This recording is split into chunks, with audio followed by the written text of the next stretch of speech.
biasa ngasih ibu kamu uang. Ternyata ibu kamu setelah kamu kasih uang dikasihkan adik kamu atau kakak kamu yang nggak pernah kerja, terus kamu marah-marah, ini tidak adil. Saya yang memberi nggak dikasih, ini yang nggak kerja dikasih terus. Loh, kamu biasa jadi pahlawan kok turun kelas menjadi apa? Pasien. Kamu milih jadi pahlawan apa pasien? Pahlawan. Jadi sebetulnya faham-faham ekstremis ini dari kegoblokan. Dari kegoblokan berpikir nubuwah sehingga tidak punya rasa ibadah. Lah ini yang menjadi orang-orang ekstrim. Jadi korban pertama ekstremitas itu bukan sahabat tapi Rasulullah Shallallahu Alaihi Wasallam, yaitu Nabi dibilangin oleh mereka, "I'dil ya Muhammad, kamu kalau bagi harus adil." Pikiran mereka kalau adil sama rata sama. Jadi kalau pakai pikiran itu, saya minum di sini itu haram, mau ndak ikut bikin kok minum.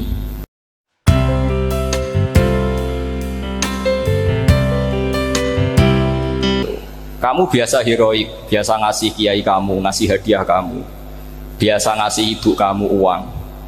Ternyata ibu kamu setelah kamu kasih uang dikasihkan adik kamu atau kakak kamu yang nggak pernah kerja, terus kamu marah-marah, ini tidak adil. Saya yang memberi nggak dikasih, ini yang nggak kerja dikasih terus. Loh, kamu biasa jadi pahlawan kok turun kelas menjadi apa? Pasien. Kamu milih jadi pahlawan apa pasien? Pahlawan. Jadi sebetulnya faham-faham ekstremis ini dari kegoblokan. Dari kegoblokan berpikir nubuwah sehingga tidak punya rasa ibadah. Lah ini yang menjadi orang-orang ekstrim. Jadi korban pertama ekstremitas itu bukan sahabat tapi Rasulullah Shallallahu Alaihi Wasallam, yaitu Nabi dibilangin oleh mereka, "I'dil ya Muhammad, kamu kalau bagi harus adil." Pikiran mereka kalau adil sama rata sama. Jadi kalau pakai pikiran itu, saya minum di sini itu haram, mau ndak ikut bikin kok minum. Enak tamu, toko-toko mangan, sing masak kangelan urung mangan. Itu jadi edan bareng. Itu sama seperti kasusnya Bahram Al-Majusi itu. Dia itu seorang raja kaya, punya anak cantik. Dipikir-pikir, anakku ayu dirabek nang liya rugi, sing gedhekno aku sing rumah aku dirabi wong liya. Maka dia berpikir mau dinikahi sendiri. Karena tadi melihat Mas Nadif kayak orang Kenya tadi, apa Nigeria, Nigeria. Terus malah gak layak itu maksudnya orang. Ini Mas Nadif ini termasuk harus mendukung gerakan tidak ekstrim. Nyawanya masih itu karena barokahnya beliau agak-agak gitu. Tapi nggak sampai liberal ya, agak-agak pokoknya itu. Karena ketika ada gerakan ekstrim di Mesir, itu termasuk dia DPO. Ternyata setelah ada intelijen, beliau pas buka itu nggak makan dulu tapi rokok dulu. Wah, ini mesti orang sekuler, nggak ekstrim. Akhirnya nyawanya sampai sekarang itu barokahnya rokok pas iftar itu pas. Nah, tanya ini masih hidup ya Mas? Ya pernah sepuh sama saya. Jadi pikiran-pikirannya Bahram itu seperti itu. Walhasil akhirnya Bahram itu menikahi anaknya sendiri. Masyhur itu dalam cerita. Jadi ceritanya itu ada seorang wali tidur di Masjid Haram sama Rasulullah, ditemuin gitu. Terus kata Rasulullah, "Salam saya untuk Bahram Al-Majusi." Ternyata dicari-cari nggak ada Bahram lain kecuali Bahram yang berdua, bahkan anaknya sendiri mau dinikahi. Ya cara berpikir karena seperti itu. Kalau kita berbuat banyak harus dapat banyak. Itu bahaya. Bahaya sekali karena kalau dalam teori beragama itu al-yadul ulya khairum minal yadis sufla. Kalau biasa ngasih ya ngasih saja, itu heroik. Itu bagus. Jangan biasa ngasih sekarang bermental apa? Pasif. Makanya saya itu kalau ngajar di pondok yang dulu pernah saya belajar di situ atau yang pernah sepuh itu, dikasih itu bingung. Karena saya ya masih waras itu. Jadi kalau dikasih itu bingung. Tapi banyak juga guru-guru yang dulu ngaji lama setelah ngajar di pondok alma maternya nuntut. Saya tidak tahu itu. Itu sudah ada agak-agak kayak itu tadi. Walhasil si Bahram tadi itu, ini cerita harus saya teruskan karena nggak boleh diputus. Dapat salam dari Rasulullah. Ternyata di balik nakalnya dia itu pas mau bulan pertama, malam pertama itu ada seorang janda sepuh ke situ. Ganggu dia tentu ya. Ketika dikejar pulang lagi sampai 3 kali. Dia tanya, kenapa Bu kamu begitu? Katanya, saya ini anak-anak saya kelaparan. Kalau saya pulang, anak-anak saya nangis minta makan. Saya ingin minta Anda. Tapi setelah saya ingat Anda ini majusi, saya mukmin, saya mukminah, saya pulang. Ya sudah Bu, kamu di rumah saja. Nanti saya kirimi makan. Dikirimi sendiri, padahal dia seorang raja, orang kaya. Barokahnya itu dia dikasih tobat sama Allah. Dan paginya ketemu tamu yang mengirimkan salam dari Rasulullah SAW. Akhirnya Bahram ini menjadi Muslim. Tapi intinya berpikir seperti tadi itu salah, bahwa kalau saya berjasa banyak harus mendapat apa? Ini cara berpikir orang-orang Khawarij. Begitu juga era Sayyidina Umar, era Sayyidina Utsman, Ali. Itu juga ngalami orang-orang yang ekstrim. Misalnya begini, saya contohkan korban-korban ekstrim yang real. Sayyidina Ali itu masyhur, dia punya musuh besar namanya Muawiyah. Karena permusuhan ini tidak bisa dihindari. Jadi kalau dalam fikih Islam ini anak-anak saya ajari fikih. Kalau orang mukmin membunuh orang mukmin itu hukumnya dosa besar apa kecil? Besar.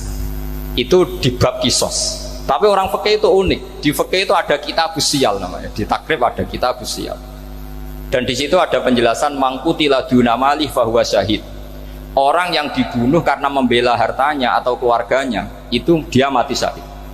Kalau dia posisi membunuh, maka malingnya atau penjahatnya muhaddarun damu, nggak punya hak nuntut kisos karena dia anggap nggak ada artinya darah. Nah sekarang begini, suatu saat ada garong ke rumah Anda, ingin membunuh Anda karena ingin mengambil harta Anda. Anda ingin ingat status mukminnya atau status garongnya. Terus kamu mau dibunuh diam aja, saya tidak mau membunuh orang apa? Mukmin atau membunuh orang muslim. Nah, kesulitan yang dialami Sayyidina Ali seperti itu. Orang-orang Khawarij cara berpikir Ali ku geblek. Wong mukmin kok pengen mateni wong mukmin. Muawiyah ya geblek pisan. Wong mukmin kok pengen mateni orang mukmin. Padahal suasana sudah kacau. Ketika seorang penjahat mau membunuh yang punya rumah dan yang punya rumah ingin membunuh penjahat, itu namanya mukmin bentrok sama orang mukmin. Apa orang benar sahibul hak ingin mempertahankan haknya? Tidak sampai saya tanya. Itu sahibul hak, yaitu yang punya rumah ingin mempertahankan haknya. Meskipun dalam duel ini kadang terjadi pembunuhan. Nah di sini ini ya, ulama ahli sunnah menyebut masalah ijtihadiyah. Kelompoknya Sayyidina Ali mempertahankan nyawanya meskipun dengan cara membunuh pasukan Muawiyah. Pasukan Muawiyah juga mempertahankan nyawanya meskipun harus membunuh pasukan Ali. Zaman itu susahnya ijtihad seperti itu. Tapi orang Khawarij cara berpikir enggak, ini biang keladi masalah itu Ali sama Muawiyah. Akhirnya mereka malah rapat, ya sudah dua-duanya bunuh saja. Ya masyhur itu, akhirnya Sayyidina Ali dibunuh oleh orang Khawarij. Makanya ini penting ya, pentingnya ngaji seperti ini. Jadi kamu harus dilatih berpikir nubuwah. Ya dilatih berpikir apa? Nubuwah, disebut al-ulama warasatul. Meskipun dengan cara yang ekstrim, tapi pikirannya saja, jangan perilakunya. Saya punya contoh sekian kasus, sekian tragedi. Misalnya begini, saya itu dulu punya teman, dia soleh, bisa baca Fathul Mu'in. Dia itu janggal, bilang sama saya, Gus, tidak biasanya Rasulullah itu agak-agak nyindir orang fakir. Ini kok ada hadis kadal fakru ayakuna kufur, bahwa kefakiran itu mendekati apa? Kekufuran. Dia itu aneh sekali. Biasanya tidak biasanya Rasulullah ngeritik seperti itu. Walhasil ini singkat cerita, anak ini ngalami satu trauma. Dia itu miskin. Gara-gara miskin gitu jadi burunya orang non muslim.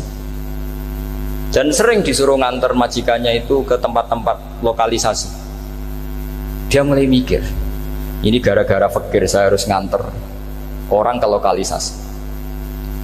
Mulai ingat dia, Sodaqah Rasulullah, ini gara-gara fakir saya jadi pengantar orang ke lokalisasi. Suatu saat majikannya itu benar-benar bangkrut, malah tidak disuruh nganter, pokoknya carikan yang cantik bawa sini. Pusing, waduh. Nah, dia akhirnya walhasil lari terus keluar, terus dia cerita betapa ekstrimnya fakir, sehingga gara-gara fakir saya harus jadi penolong orang yang mau apa maksiat. Anda boleh berpikir ekstrim, tapi ekstrim dalam melawan kemungkaran, yaitu tadi, saya nggak boleh jadi fakir, tapi takutnya fakir yang nanti jadi alat kemaksiatan.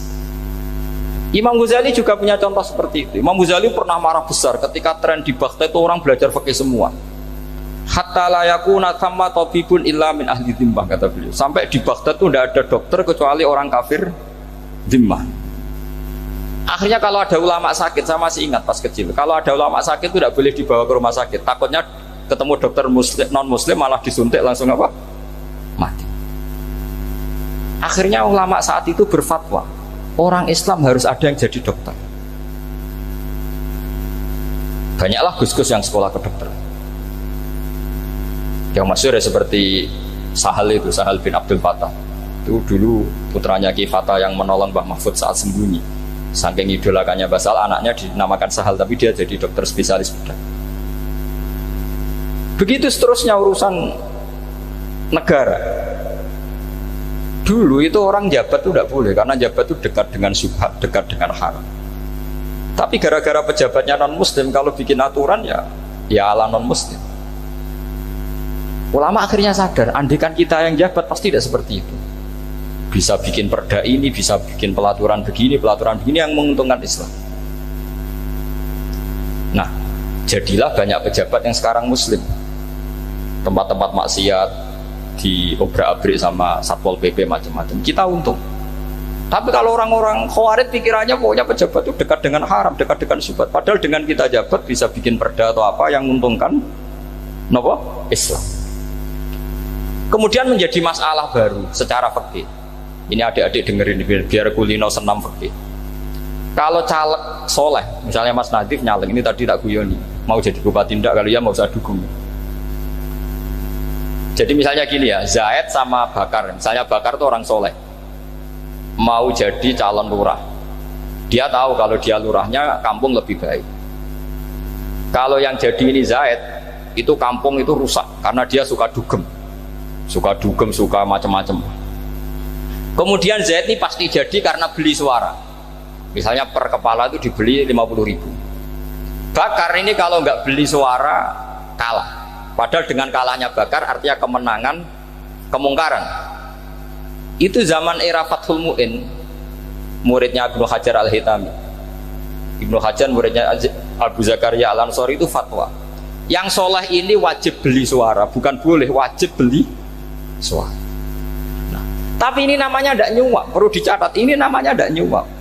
Jadi tidak bisa kamu kaitkan misalnya ar-rosi wal murtasi finnar. Yang nyuap maupun yang menerima suap adalah sama-sama di neraka. Tidak bisa seperti itu, karena logikanya dibalik. Sekarang Bakar ini beli suara itu untuk membeli kebenaran, untuk mengawal kebenaran.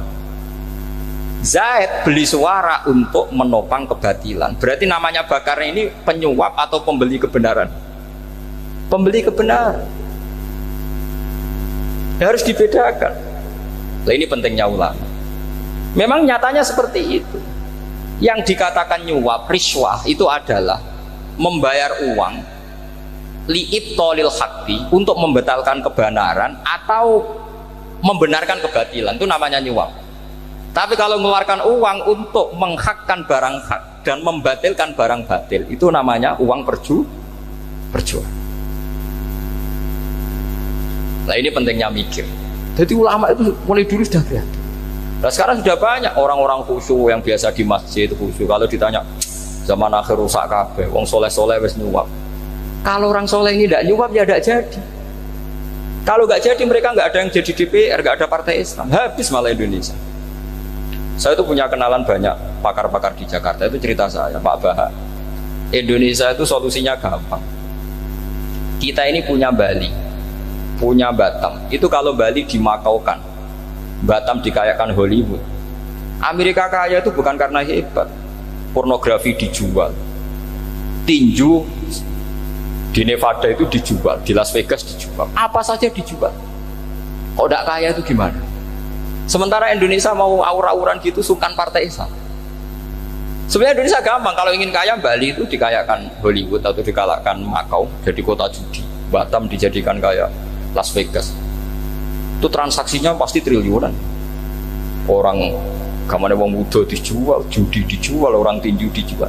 Tapi gara-gara ada partai Islam, nyari rumus solusi ekonomi itu yang tidak seperti itu. Akhirnya kangelan.